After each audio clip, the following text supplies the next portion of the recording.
Bitte begrüßen Sie mit mir William Daniel Johnson.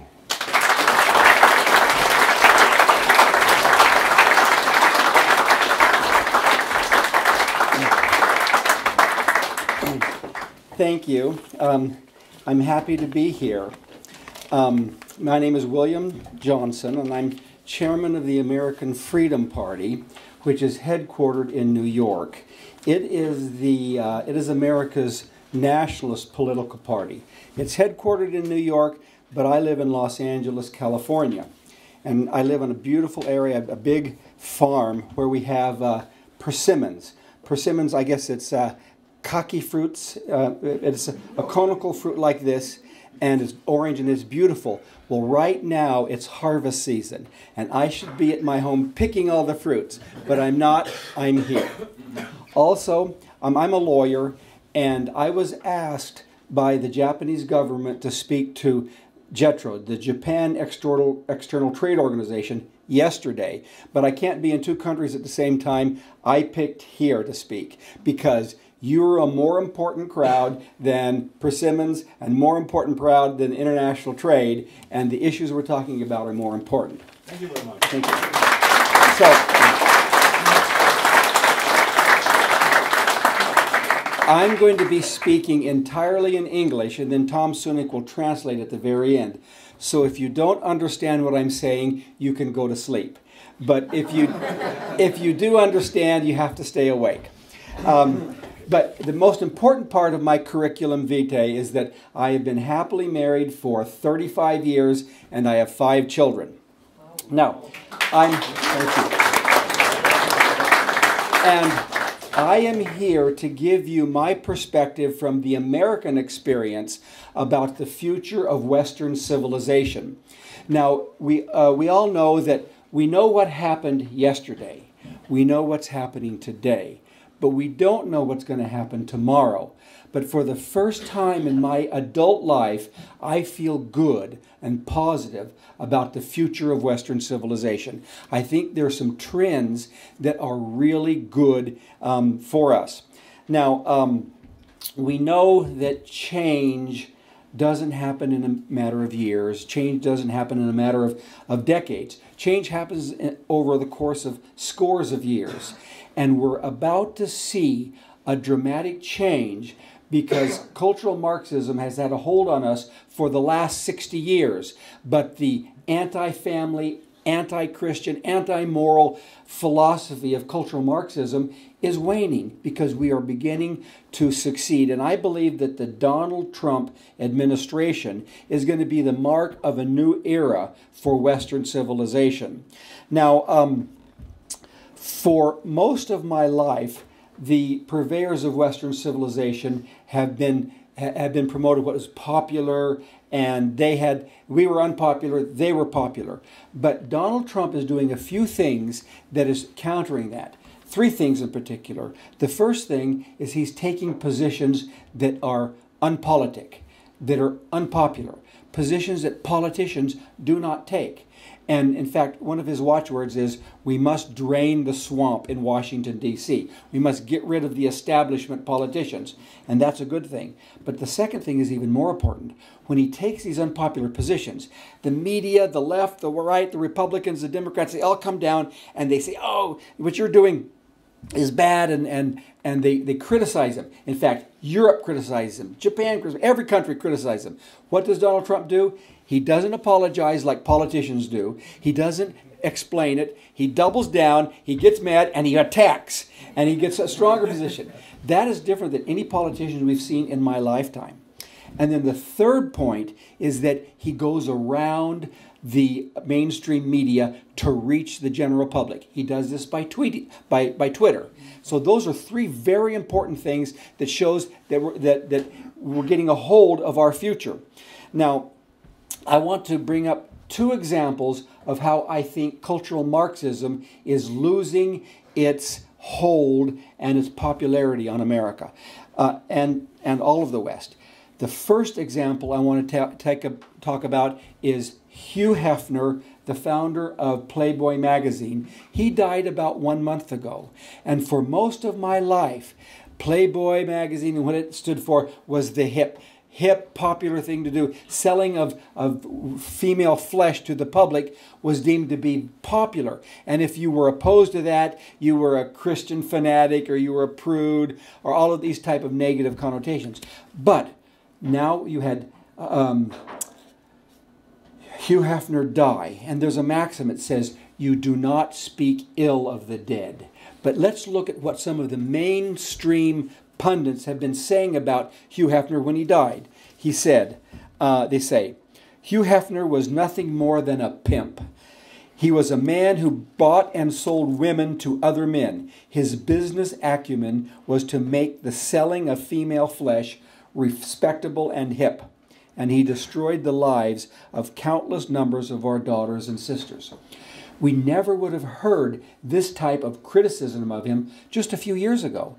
We're changing, we're waking up, we're taking a more pro-family approach to society, and that's really good. And another example from America that's been in all the news all around the world is that you had the Harvey Weinstein casting couch rape and sexual assault scenario. What has happened there is that you had all of these directors and producers were dangling roles to these starlets. Say, we'll give you a role in TV, or we'll give you a role in a movie, but you have to come and engage in relations with me. And so now a lot of these directors are coming under attack by the starlets and by the people in the industry themselves. So this is another good sign. When the people that we emulate, people that we admire, like the movie stars, when they are critical of these predatory directors and movie executives, that is a good thing. Now, one point that I want to make out is that I want to point out to you is that we have to analyze what caused the decline of Western civilization. We are really on the throes of destruction in every European country, every white country, every Western country around the world. How did we get to that point? And I think that we can make a statement that is true. There's a statement in English that says, the road to hell is paved with good intentions. And I think that's exactly what has happened here. We've had good intentions. We've had lofty ideals, but they have been so misapplied that it has helped to destroy Western civilization. Now, there's two examples that I want to give. One regards race, and the other regards environment. Now, in the mid-1960s, America began to examine the power structure in America, with the whites having power, and the blacks were relegated to secondary positions. Now, at this time, America was almost overwhelmingly white. This is in the mid-1960s. And there were just there were blacks, a smaller percentage, but they had all the menial jobs. So America thought, good intentions, lofty ideal. Let's raise the standard of everybody. Let's treat everybody equally. Let's do away with this power structure. And at the same time, they looked at the immigration laws that existed in America. And at that time, immigration was restricted to Western European countries. The quotas for non-whites was just very small.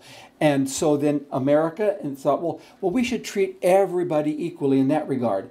So they did away with the preferences for immigration from Western white countries, and they opened it up to everybody. And Senator Ted Kennedy and other legislators at that time said, oh, don't worry, this will have no effect on the demographics of America. It won't change the racial makeup of America. It's just a lofty ideal to treat everyone equally. So he said, okay. So they passed the Sellar-Hart Act of 1965. And what happened? The floodgates opened and immigration came from around the world. It came in from everywhere except Western Europe. They stopped coming. And so right now, America is on the brink of changing demographically, its heritage, its culture, its identity, its religion. Every aspect and fabric of American life is changing because of this good intention that had a bad result. And every one of your European countries, you followed a similar path for different reasons, a path of good intentions that is destroying Western civilization. Now let's look at a second example. The second example regards the environment. In 1970, this was the first Earth Day. And they celebrate Earth Day, I think, all around the world. Do you celebrate Earth Day in Europe? Do you know what that day is? Yeah. In any event, 1970 was the first Earth Day, and I grew up in Eugene, Oregon, and my older brother was in charge of Earth Day in Eugene, Oregon, and I was his assistant.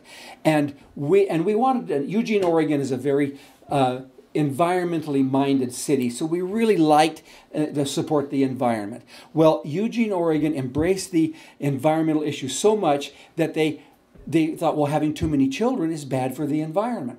And one example, we had a friend of ours, of our family.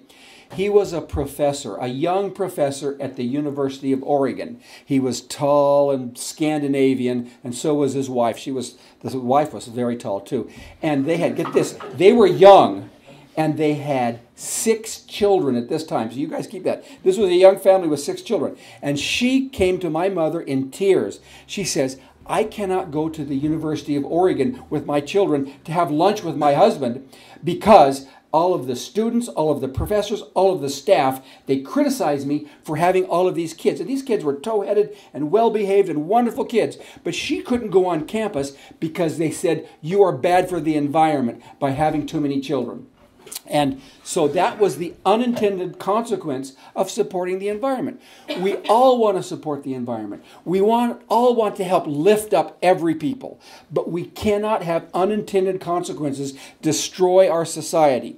Now, Frederick Barbarossa, he was the German Holy Roman Emperor. He had 11 children. Karl I of Austria, he was the last ruler of the Austro-Hungarian Empire. He had 9 children. Charles the Hammer Martel, who 1,300 years ago stopped the invaders from Muslim world coming in and saved Europe, he had 10 children. These were the leaders of the past. Let's look at our leaders today. England, its Prime Minister is Theresa May. She has 0 children. Italy, its Prime Minister is Paolo Gentiloni. He has 0 children. France, its President is Emmanuel Macron. He has 0 children. But get this, Wikipedia on August 27th said that on August 27th, a month ago, he and his wife Bridget adopted Nemo, a black Labrador retriever dog. Sweden, its Prime Minister is Stefan Löfven. He has 0 children. The Netherlands, its Prime Minister is Mark Rutte. He's single and has 0 children. Now, the leaders of all these countries I talked about before, they were married, except for the one from the Netherlands, but they had no children. But now let's talk about some of these countries where they're married, but they're married to someone who's a popular mate of today. They're married to someone of their same sex. The first one was Iceland. Iceland had its first openly gay prime minister in the modern world. Her name was Johanna Sigurðardóttir. Luxembourg, its prime minister is Xavier Bettel. He is gay and he has no children. Ireland, its president is gay and he has no children. Switzerland, now finally let's talk about Switzerland, okay? Switzerland, the president of the Federal Council of Switzerland, I think, is Johann Schneider-Ammann. He has 2 children, okay? So what we have is of the 10 countries of these leaders, we have 2 children, they're both Swiss, and 1 Labrador dog, he's French.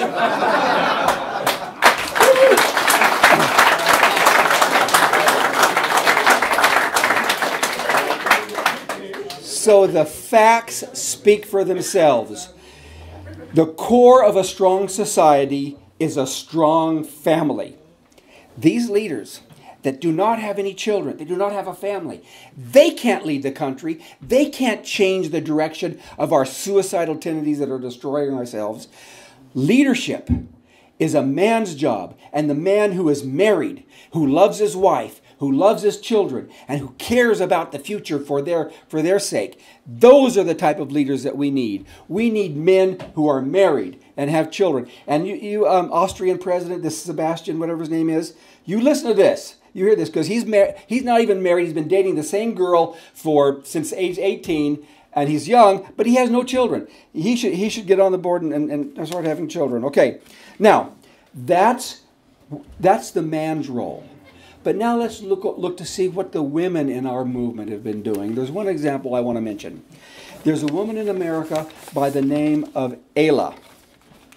And she operates a blog that says Wife with a Purpose.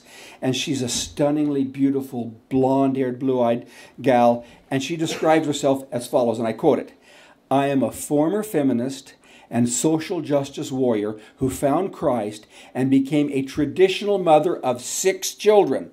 I love God and Western culture." This is a personal website connected to the Wife with a Purpose ministry. It is wholesome and uplifting for the promotion of traditional Christian living. Then she quotes the Bible. She says, "To be discreet, chaste, keepers at home, and good to our own husbands." And that's from Titus 2:15. So, in any event, she doesn't criticize anybody. She doesn't hurt anybody. All she promotes is good family values. And what kind of reaction does she get on her blog? She gets hundreds and hundreds of negative, critical reaction. Let me just read a couple of them. One, she says, one is quote, it says, and I'm going to use the swear words they use, and you have to look at the spelling. The spelling is just atrocious. But it says, "Karma is a bitch. That's why your race is on meth and heroin, and you're dying out. This won't you be your country in too much time. Laughing my ass off. You nerdy ass crackers, groups you all high on alert, but you can't stop karma for all your evil crackers have done." And then another one that says, "You privileged ass people are mad at what? Because your white birth rate is at 0, because you can't keep up with the rest of America in numbers, because you have pale, pink, red, effed up skin, you mayonnaise, sweat dog smelling crackers, F you all." So these are the type of hatred that and taunting that this mother of 6 gets just because she wants to support traditional family matters. But what they're saying is true. We're not having kids. We're not getting married. We're not supporting the family. We have paved our way to hell with good intentions gone wrong. But there is in mythology, and you all are familiar with this, and it's still stuff. Well, it's probably not even taught in schools anymore because it's Western civilization. But you all know the story of Pandora's box. Pandora was an intensely curious person. Zeus gave her a box, and she was not supposed to open it, but she had to open it up. She opened it up, and out flew all of the evils of the world: death, war, disease, poverty, and they were just flying out. So she slammed the box down, and there was one thing left, and that was hope. And we all have hope, and that's why you're all here together, because if we work together, we have hope, and this is the start of a new era, and we can save Western civilization. Thank you very much.